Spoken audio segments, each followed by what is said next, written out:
Oi pessoal, esse daqui ó, essa bolsinha, a gente não dá nada por ela, né?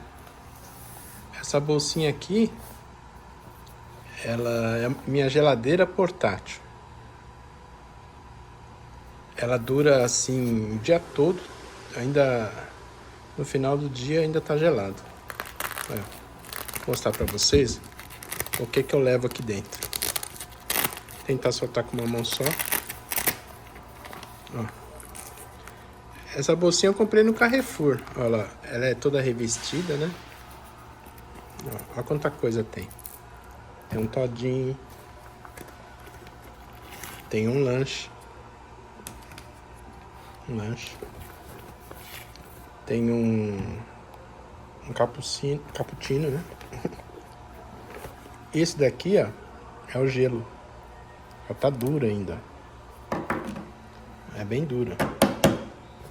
Eu coloco 3 desses. Olha lá. Isso aqui você compra no mercado também. Esse gelo aqui, ó. Ele não vaza, você não precisa encher. Não precisa fazer nada, é só deixar ele aí.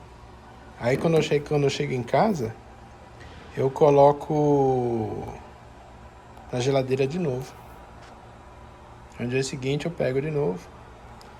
Você que leva a marmita, eu levo uma saladinha para você comer durante o dia, ou alguma coisa assim, uma fruta. Você não precisa ficar deixando na geladeira para todo mundo compartilhar, né? Às vezes você tá num lugar, você não confia muito bem nas pessoas, né? Ah, tem mais Yakult aqui que eu esqueci. Ah, tem tudo isso. Olha como é que ela é dentro. Olha lá. É uma bolsinha térmica, né? Simples, eficaz.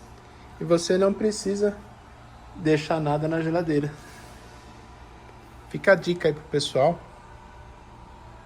que quiser comprar uma dessa e não precisar de geladeira.